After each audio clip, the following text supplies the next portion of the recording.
प्यारे बच्चों, gate MBBS admission के यूट्यूब चैनल पर आपका हार्दिक स्वागत है। आज हम बात करने वाले हैं उत्तर प्रदेश एमबीबीएस बीडीएस एडमिशन 2023।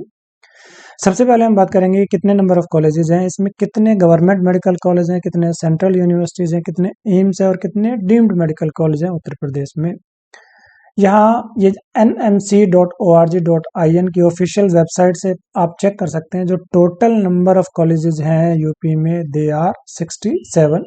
हालांकि इसमें एक कॉलेज ऐसा मेंशन किया गया है जिसमें कोई भी सीट नहीं है, तो effectively there are 66 medical colleges. इसमें से दो आपके एम्स मेडिकल कॉलेज हैं, एक आपका गोरखपुर और एक आपका रायबरेली में। इसके अलावा दो सेंट्रल यूनिवर्सिटीज भी यूपी में है। एक आपकी जो फेमस है वो बीएचयू है और दूसरी आपकी जवाहरलाल नेहरू मेडिकल कॉलेज जो है एएमयू के नाम से जाना जाता है, अलीगढ़ में। इसके अलावा एकमात्र जो आपकी डीम्ड यूनिवर्सिटी है वो है आपका संतोष मेडिकल कॉलेज जो आपका गाजियाबाद में आता है। जहां तक बात है प्राइवेट मेडिकल कॉलेज की, यहाँ 31 प्राइवेट मेडिकल कॉलेजेस हैं और बाकी 30 आपके गवर्नमेंट मेडिकल कॉलेज हैं, जिसकी काउंसलिंग स्टेट के थ्रू 85% सीट होती है और बाकी जो 15% सीट्स है वो चले जाती है अपना ऑल इंडिया कोटा में। रिसेंटली हमने एक वीडियो लॉन्च किया था जिसमें हमने आपको बताया था कि कौन कौन से ऑफिशियल वेबसाइट है जहां से आप काउंसलिंग कर सकते हैं। अगर ऑल इंडिया से आपने कोई सीट लेनी है तो हमने बताया था एमसीसी के थ्रू आपको काउंसलिंग करनी पड़ेगी। बाकी अगर आपने स्टेट से काउंसलिंग करनी है या किसी दूसरे स्टेट में जाके प्राइवेट कॉलेज में आप एडमिशन लेना चाहते हैं तो उस पर्टिकुलर स्टेट में आपको उनकी ऑफिशियल वेबसाइट पर जाकर रजिस्ट्रेशन करना पड़ेगा। क्योंकि बहुत सारी जब आप गूगल पे सर्च करते हैं तो बहुत सारी वेबसाइट्स निकल के आती हैं, आपको पता नहीं चल पाता कि कौन सी वेबसाइट जेन्युइन है कि नहीं है। इसलिए हमने कोशिश की है कि आपको एक ही वीडियो में हम सारी कंप्लीट डिटेल बता दें। एक ही आर्टिकल से आपको कंप्लीट डिटेल मिल जाएगी, सारी जेन्युइन और ऑफिशियल वेबसाइट्स होंगी, उससे आपका काफ़ी टाइम सेव होने वाला है। अगर नंबर ऑफ सीट्स की बात करें तो यूपी में जो नंबर ऑफ सीट्स हैं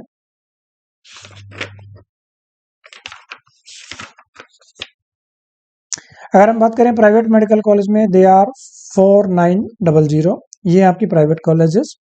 और लास्ट ईयर तक जो सीट थी वो थी 4650 और इस बार अभी तक जो इंक्रीज हुई है वो हुई है 250 सीट्स। हो सकता है कि जब तक आपकी काउंसलिंग शुरू हो तो और भी सीटें इसमें ऐड हो जाएंगी। जहां तक बात है गवर्नमेंट मेडिकल कॉलेज की, अगर सारे गवर्नमेंट कॉलेज की हम बात करें तो जो टोटल सीट्स है इंक्लूडिंग सेंट्रल यूनिवर्सिटीज और एम्स 4303। तो ये हमने बात की है आपके कितने नंबर ऑफ कॉलेजेस हैं, कितने नंबर ऑफ सीट्स हैं। और जब हम बात करते हैं कि इनकी ऑफिशियल वेबसाइट क्या है तो बिल्कुल लास्ट में जब आर्टिकल को आप देखेंगे, जब भी हमने बताया अगर आपने किसी भी स्टेट के बारे में कोई भी प्रीवियस ईयर की जानकारी लेनी है कि लास्ट ईयर कौन कौन से कॉलेज की क्या कट ऑफ थी, ऑल इंडिया से जिन बच्चों ने एडमिशन लिया उनकी कॉलेज वाइज कट ऑफ क्या थी, राउंड 1 में, राउंड 2 में, राउंड 3 में, जिन बच्चों ने स्टेट कोटा से एडमिशन लिया उनकी कट ऑफ क्या थी, जितने भी गवर्नमेंट मेडिकल कॉलेज है उसमें भी, इसके अलावा प्राइवेट मेडिकल कॉलेज में, और फर्स्ट राउंड के बाद कितनी सीट वेकेंट हुई, सेकंड राउंड के बाद कितनी सीट वेकेंट रही, किस कॉलेज की कितनी फीस रहती है। जनरली यहाँ की जो गवर्नमेंट कॉलेज है उनकी फीस 36,000 से लेके 42,000 तक रहती है। प्राइवेट कॉलेज की फीस अलग अलग रहती है, खासकर जो यहाँ के माइनॉरिटी इंस्टीट्यूशंस हैं उनकी फीस कंपेरेटिवली ज़्यादा होती है।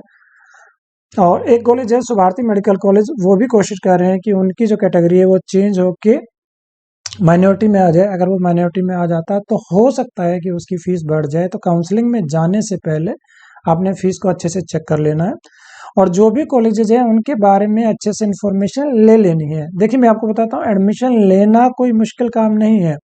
जो भी बच्चा काउंसलिंग में पार्टिसिपेट कर लेगा, अगर वो क्वालिफाई है, उसके ठीक मार्क्स हैं, तो कोई ना कोई कॉलेज तो अलॉट हो जाएगा। स्मार्टनेस इसमें होती है कि जो आपका स्कोर है उसके बेसिस पे कौन सा अच्छा कॉलेज आप ले सकते हैं। वो आपके अपने स्टेट में भी हो सकता है, नियर बाय स्टेट में भी हो सकता है कि दो बच्चों के मार्क्स सेम हो लेकिन उनके जो कॉलेज की वैरायटी है वो बिल्कुल अलग हो। एक की क्वालिटी हो सकता है बहुत अच्छी हो, दूसरे की बहुत कम हो।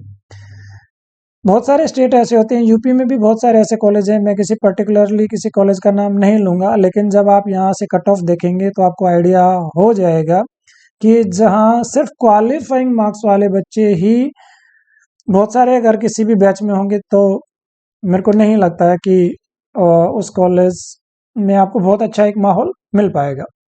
अगर आपकी मजबूरी आपके मार्क्स कम है फिर तो आपके पास कोई ऑप्शन नहीं है, लेकिन अगर आपके मार्क्स अच्छे हैं तो आपको कोशिश करनी चाहिए। जरूरी नहीं है कि सिर्फ और सिर्फ आपको आपके नियर बाय में ही एडमिशन लेना है, आप किसी दूसरे शहर में भी अपने स्टेट में एडमिशन ले सकते हैं या किसी दूसरे स्टेट में भी जाके एडमिशन ले सकते हैं।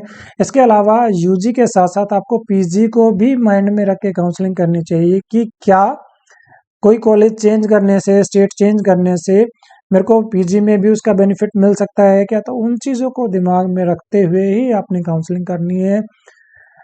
यहाँ के यूपी के कॉलेज में एक डिसएडवांटेज और भी है, यहाँ के कुछ कॉलेजों में हिडन चार्जेस होते हैं at the time of release of admit card. बच्चों को वो किसी कॉलेज में 60,000 होता है, किसी में 50,000 होता है, किसी में 70,000 होता है। तो हो सकता है कि इनिशियली आपको लगे कि इस कॉलेज का बजट कम है, लेकिन आप मान के चलें कि 70,000 अगर आप 3 बार देते हैं या 4 बार देते हैं तो आपका बजट कितना हो जाएगा। इसके अलावा हॉस्टल में भी कुछ ना कुछ मिसलेनियस चार्जेस के नाम पे एक्स्ट्रा चार्ज किया जाता है। तो अभी 7th को आपका एग्जाम हो जाएगा। 7th को एग्जाम होने के बाद मोटा मोटा आपको आइडिया आ जाएगा, जैसे एक आंसर की आ जाएगी उसके बाद आपको पता चलने वाला है कि आप कहाँ स्टैंड करते हैं। आपको कॉलेज गवर्नमेंट मिलने वाला है क्या, ऑल इंडिया से मिलने वाला है क्या, स्टेट से मिलने वाला है क्या, प्राइवेट कॉलेज आपके स्टेट में अगर मिलने वाला है तो कौन कौन से मिल सकते हैं, डीम्ड कॉलेज कौन कौन से मिल सकते हैं, टोटल आपका बजट क्या है, उसके हिसाब से भी आप अपनी एक लिस्ट बना सकते हैं। लिस्ट बनाने के बाद आपने उनके लिए वर्किंग स्टार्ट करनी है। जो वहाँ के सीनियर्स हैं उनसे आप फीडबैक ले सकते हैं, जो पुराने कोई रेफरेंस में आपके लोग हैं उनसे भी आप रेफरेंस ले सकते हैं, जानकारी ले सकते हैं। आपने जल्दबाजी नहीं करनी है, लगभग लगभग 1 महीने का टाइम आपके पास मिलेगा, क्योंकि रिजल्ट लगभग आएगा आपका मई के एंड में या जुलाई के फर्स्ट वीक में। और उसके बाद अराउंड 15 to 20 डेज के बाद जो काउंसलिंग स्टार्ट होगी वो होगी ऑल इंडिया के लिए। तो आप अगर ऑल इंडिया से आपको कोई कॉलेज मिलने वाला है, खासकर अगर आप 600 के अराउंड स्कोर करते हैं तो कोई आपको गवर्नमेंट मेडिकल कॉलेज मिलेगा। लेकिन आपको ये चेक करना है, क्योंकि बहुत से सारे कॉलेज है, लगभग 30 कॉलेज गवर्नमेंट मेडिकल कॉलेज इस बार ऐड हुए हैं। लास्ट ईयर 342 मेडिकल कॉलेज थे। आज की डेट में मैं बात कर रहा हूँ, आज 1 मई 2023 को 372 मेडिकल कॉलेज हैं गवर्नमेंट के। तो आपके लिए मुश्किल रहता है जो नए कॉलेज आए हैं, खासकर उनके बारे में इंफॉर्मेशन गैदर करना। तो जो भी आपको टाइम मिलेगा उसको आपने यूटिलाइज करना है और आपने चेक करना है, ताकि आपको फर्स्ट राउंड में ही अच्छा कॉलेज मिले। आप चाहें तो किसी अच्छे काउंसलर को जिनको इनके कॉलेजों के बारे में जानकारी हो, वहां से भी उनकी भी आप हेल्प ले सकते हैं। तो हमने बताया कि अगर आपने गवर्नमेंट मेडिकल कॉलेज की कट ऑफ देखनी है, ऑल इंडिया से अगर आप देख रहे हैं तो भी आपकी कट ऑफ चेक कर सकते हैं, स्टेट से आप देख रहे हैं तो भी आप चेक कर सकते हैं। अब हम बात कर लेते हैं प्राइवेट मेडिकल कॉलेज की। यहाँ कॉलेज का नाम लिखा हुआ है, यहाँ कॉलेज की फीस लिखी हुई है, या 2021 का कट ऑफ लिखा हुआ है, राउंड 1 का, राउंड 2 का, और ये 2022 का राउंड 1 है। इसी के नीचे जब आप जाएंगे तो थोड़ा सा नीचे आपको जाना पड़ेगा, तो आपको राउंड 1 राउंड 2 की कट ऑफ भी वहां से आपको प्राइवेट कॉलेज की मिल जाएगी।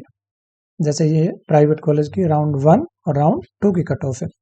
अभी हम क्योंकि साथ साथ फीस भी डिस्कस कर लेते हैं कि कौन कौन से कॉलेज की फीस कितनी रहती है, या तो इस आर्टिकल के एंड में आपको यहाँ से मिल जाएगा। जो सबसे ज़्यादा फीस आज की डेट में अगर मैं बात करूँ प्राइवेट कॉलेज की, मैं अभी जो आपके माइनॉरिटी इंस्टीट्यूशंस की बात नहीं कर रहा हूँ, उनकी फीस इनसे ज़्यादा ही रहती है। बाकी जो कॉलेजेस हैं, जो 25 कॉलेजेस हैं, इसमें जो सबसे ज़्यादा, हालांकि सबसे अच्छा कॉलेज भी मेरे हिसाब से श्री राममूर्ति मेडिकल इंस्टीट्यूट जो आपका बरेली में अच्छा कॉलेज है। और ये आपकी जो है ट्यूशन फीस है, इसके अलावा हॉस्टल के चार्जेस यहाँ रहते हैं 1.5 लाख और 1,75,000। इसके अलावा मिसलेनियस चार्जेस रहते हैं लगभग 85,000। लास्ट ईयर मतलब 2022 में भी यही फीस थी, 2021 में भी यही फीस थी, 2020 में फीस थोड़ी सी अलग थी। ये पहले की फीस आप चेक कर सकते हैं। तो यहाँ मैं आपका ज़्यादा टाइम वेस्ट नहीं करूँगा, यहाँ आप स्कूल जो भी कॉलेजेस हैं उनकी फ़ीस चेक कर सकते हैं। जैसे आपका ग्रेटर नोएडा का शारदा यूनिवर्सिटी है, सुभारती कॉलेज है, हिंद मेडिकल कॉलेज है। और इसके हिसाब से जो सबसे कम फीस है वो Hind institute of medical science Sitapur की 10,77,000 रुपये फीस है। अब हम यहाँ बात कर लेते हैं कट ऑफ की। जैसे हम बात कर लेते हैं यहाँ जो नोएडा, जो ग्रेटर नोएडा में जो कॉलेज है उसका राउंड 1 में जो कट ऑफ था दैट वाज 469 और राउंड 2 में जो कट ऑफ था दैट वाज 552। तो इसमें भी मैं आपका टाइम वेस्ट नहीं करूंगा क्योंकि आर्टिकल में सारी डिटेल कॉलेज वाइज दी हुई है, तो यहाँ से आप चेक कर सकते हैं। मैं आपको जो इसमें बताना चाहता हूँ वो सिर्फ ये बताना चाहता हूँ, आपने सिर्फ कॉलेज चूज नहीं करना, आपने अच्छा कॉलेज भी चूज करना है। कॉलेज का एकेडमिक्स अच्छा होना चाहिए, इंफ्रास्ट्रक्चर होना चाहिए, हॉस्पिटल में फुटफॉल होना चाहिए। हॉस्पिटल में फुटफॉल होगा, पेशेंट होंगे, पेशेंट फ्लो होगा, तभी आप वहाँ कुछ सीखने को आपको मिलेगा। कोशिश करें, ज़्यादातर जो अच्छे कॉलेज होते हैं वहाँ हिडन चार्जेस भी नहीं होते हैं। तो अगर आपके नियर बाई कॉलेज है और पॉसिबल है आपका तो विजिट भी कर सकते हैं, या मैंने जैसे आपको बताया कोई आपके जानकार हैं तो आप उनसे रेफरेंस ले सकते हैं, या सोशल मीडिया के थ्रू अगर आप किसी से कनेक्ट कर सकते हैं तो वहाँ से आप इंफॉर्मेशन ले सकते हैं। आपने ये जरूर चेक करना है कि जिस कॉलेज में आप जा रहे हैं और आप कहाँ स्टैंड करते हैं। अगर आपके मार्क्स अच्छे हैं तो जाहिर सी बात है आपने लोकेशन को नहीं देखना, आपने कॉलेज को ही प्रायोरिटी देनी है, क्योंकि मेडिकल का एक कोर्स ऐसा है जहाँ जितनी ज़्यादा आप प्रैक्टिकल नॉलेज लेंगे that will be beneficial for you. आपको पता है कि 2023 से जो एग्जिट में नेक्स्ट का एग्जाम इम्प्लीमेंट होने वाला है और वो बच्चे ही क्वालिफाई उसको कर पाएंगे जो सिंसियरली अपने कोर्स को करेंगे। तो शुरू से ही आप अच्छे कॉलेज में रहेंगे, अच्छा एकेडमिक्स मिलेगी, अच्छी फैकल्टी मिलेगी, अच्छा इंफ्रास्ट्रक्चर मिलेगा, तो आपको किसी भी तरीके की प्रॉब्लम नहीं होने वाली है, ना तो नेक्स्ट को क्वालिफाई करने में और ना ही पीजी एडमिशन लेने के लिए। जब इस आर्टिकल को आप स्क्रॉल करेंगे तो आप देखेंगे बहुत सारे ऐसे कॉलेज हैं जिसमें मात्र क्वालिफाइंग मार्क्स, जो बच्चे इवन कैटेगरी में क्वालिफाइंग मार्क्स जिनके, उनको भी एडमिशन मिला। तो आपने ये जरूर चेक करना है कि जिस कॉलेज में आप एडमिशन लेना चाह रहे हैं कि उसका जनरली कट ऑफ कितना रहता है, और उसी के हिसाब से आप डिसीजन ले सकते हैं। आप चाहें तो उस कॉलेज में भी एडमिशन ले सकते हैं। अगर आपको लगता है कि आप का बजट सेम ही है और किसी दूसरे स्टेट में भी आपको सेम बजट में ही सीट मिल सकती है, तो वो कॉलेज का ऑप्शन भी आपको जरूर ध्यान में रखना चाहिए। तो ये कॉलेज की कट ऑफ हमने बताई है, ये प्राइवेट मेडिकल के कॉलेज की कट ऑफ है राउंड 1 की, राउंड 2 की। इस आर्टिकल को अगर आपने डिटेल में देखना है आपने गूगल पर जाना है, आपने लिखना है यहाँ Uttar Pradesh MBBS admission 2023। Most probably Google पर पहले या दूसरे नंबर पर हमारी वेबसाइट ओपन हो जाएगी। हमारी वेबसाइट का नाम है getmbbsadmission.com। वहाँ से जिस भी स्टेट के बारे में जो भी डिटेल आपने लेनी है, लास्ट ईयर की cut off round wise, round 1, round 2, round 3, जिसको मुपअप राउंड भी बोलते हैं, ऑफिशियल वेबसाइट क्या रहती है, और लास्ट में जो हम जो देते हैं काउंसलिंग का प्रोसीजर क्या होता है, काउंसलिंग का सीक्वेंस क्या होता है, कितनी काउंसलिंग की फीस होती है, काउंसलिंग के नॉर्म्स क्या रहते हैं, पहले राउंड के बाद कितनी सीटें बची, सेकंड राउंड के बाद कितनी सीटें बची। आपको सीटों से भी आइडिया हो जाएगा कि जो कॉलेज अच्छा होगा उसमें कम से कम सीटें बचेंगी। जिस कॉलेज में कम सीट बच रही है मतलब बच्चों ने उस कॉलेज को चूज किया, बच्चे उस कॉलेज में एडमिशन जो जिन्होंने लिया उन्होंने उसको रिटेन करके रखा है, इसलिए वहाँ सीटें खाली नहीं हुई। तो ये सारी डिटेल हम आर्टिकल में वहाँ देते हैं आपको, तो वहाँ से आप इसको चेक कर सकते हैं। और आर्टिकल के लास्ट में आपको जरूर जो पढ़ना चाहिए वो रहता है हमारा, बीच में ही मैं आपको एक चीज़ बता देता हूँ, हम एक फ्री ऑफ कॉस्ट टूल जो प्रोवाइड करते हैं, लास्ट ईयर भी हमने प्रोवाइड किया था और इस बार भी हम प्रोवाइड करेंगे। जैसे ही आप लिखेंगे NEET medical college predictor tool 2023 free, तो ये भी मोस्ट प्रोबेबली पहले या दूसरे नंबर पर हमारा जो आर्टिकल है ये खुल जाएगा। और जैसे ही आपका रिजल्ट आ जाएगा उसके 1-2 दिन के बाद, हालांकि इसमें लास्ट ईयर का डाटा अभी भी पड़ा हुआ, अभी भी आप एक डेमो से चेक कर सकते हैं कि आप कैसे कॉलेज को चेक कर सकते हैं कि कौन सा कॉलेज आपको मिलने वाला है।